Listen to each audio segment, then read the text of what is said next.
সকলের মঙ্গল কামনা করে আজকে এই ভিডিওতে চর্চা করব পিনাককে নিয়ে। আপনি কি জানেন পিনাক কি? কার নাম পিনাক? জানবেন এই ভিডিওতে।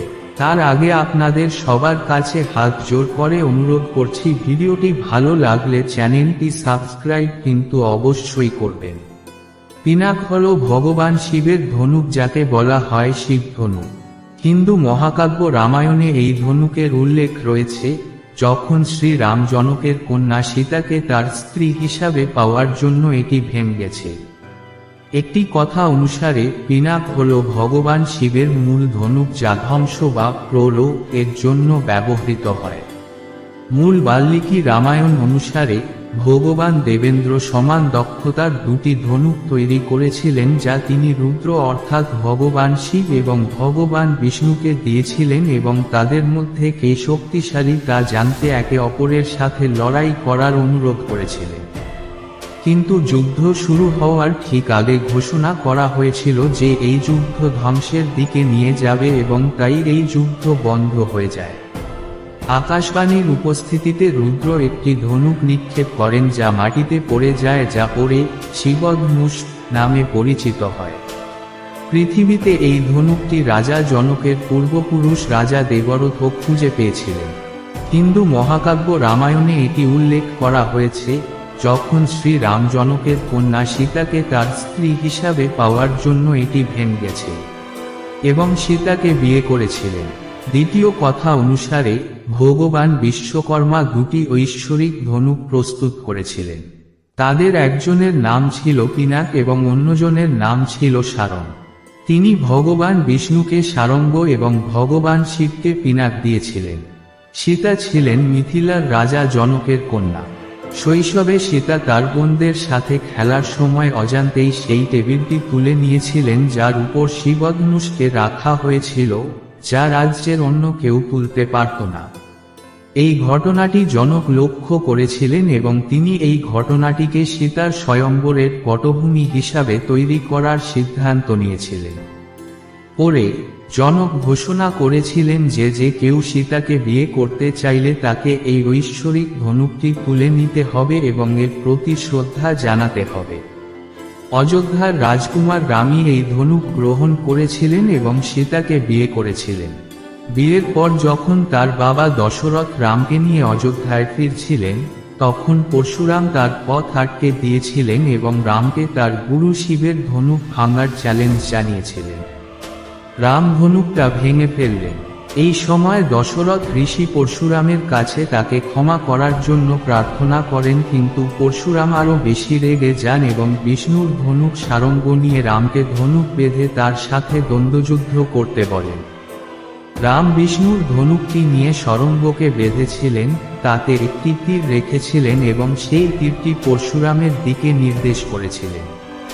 তখন রাম পরশুরামকে জিজ্ঞাসা করেন যে তিনি তীরের লক্ষ্য কি দেবেন। এই বিষয়ে পরশুরাম নিজেকে তার রহস্যময়ী শক্তি থেকে বঞ্চিত বলে মনে করেন। তারা মনে করে যে রাম বিষ্ণুর অবতার। পিনাক সম্পর্কে আরেকটি গল্পে এমন রয়েছে যে ভগবান বিষ্ণু এবং ভগবান শিবের মধ্যে যুদ্ধের উপর ভিত্তি করে তৈরি, যা রামায়ণের বালাকাণ্ডের ৭৫তম স্তবকে বর্ণিত হয়েছে। পরশুরাম ভগবান রামকে সারঙ্গকে বোঝানোর চ্যালেঞ্জ জানানোর আগে এই গল্পটি বলেছিলেন। গল্পটি এই রকম: দেবতারা ভগবান বিষ্ণু এবং ভগবান শিবের শ্রেষ্ঠত্ব পরীক্ষা করতে চেয়েছিলেন যে তাদের মধ্যে কে বেশি শ্রেষ্ঠ। তারপর তিনি ভগবান ব্রহ্মাকে তাদের মধ্যে বিভেদ তৈরি করতে বলেন। যুদ্ধে ভগবান বিষ্ণু ভগবান শিব এবং দেবতাদের পরাজিত করেন। ভগবান শিবের ধনুক পিনাক অকেজ হয়ে যায় এবং ভগবান বিষ্ণুর ধনুকের সারং শক্তিশালী হয়ে ওঠে। এই ধনুক পিনাকটি পরে ভগবান রাম ভেঙে দিয়েছিলেন। ভগবান রামও পরশুরামের কাছ থেকে সারঙ্গ নিয়েছিলেন এবং তা সুরক্ষিত রাখার জন্য সমুদ্রের দেবতা বরুণকে দিয়েছিলেন। ভিডিওটি ভালো লাগলে অবশ্যই চ্যানেলটি সাবস্ক্রাইব করবেন। পিনাক সম্পর্কে আরেকটি গল্পে এমন রয়েছে যে ভগবান বিষ্ণু এবং ভগবান শিবের মধ্যে যুদ্ধের উপর ভিত্তি করে তৈরি, যা রামায়ণের বালাকাণ্ডের ৭৫তম স্তবকে বর্ণিত হয়েছে। পরশুরাম ভগবান রামকে সারঙ্গকে বোঝানোর চ্যালেঞ্জ জানানোর আগে এই গল্পটি বলেছিলেন। গল্পটি এই রকম: দেবতারা ভগবান বিষ্ণু এবং ভগবান শিবের শ্রেষ্ঠত্ব পরীক্ষা করতে চেয়েছিলেন যে তাদের মধ্যে কে বেশি শ্রেষ্ঠ। তারপর তিনি ভগবান ব্রহ্মাকে তাদের মধ্যে বিভেদ তৈরি করতে বলেন। যুদ্ধে ভগবান বিষ্ণু ভগবান শিব এবং দেবতাদের পরাজিত করেন।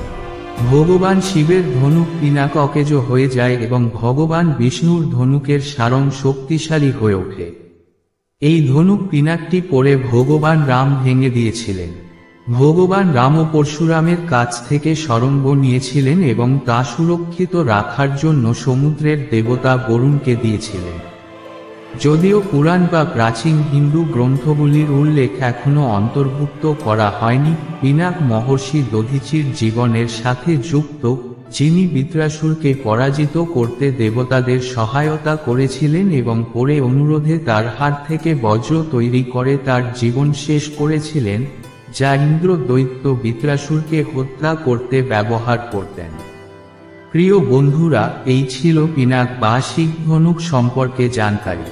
আজকের ভিডিওটি শেষ করার আগে আপনাদের সকলকে অনুরোধ করছি যে আপনারাও যদি এরকম ভিডিও পছন্দ করেন তাহলে আমার চ্যানেলটি সাবস্ক্রাইব করে চ্যানেলের সাথেই থাকুন।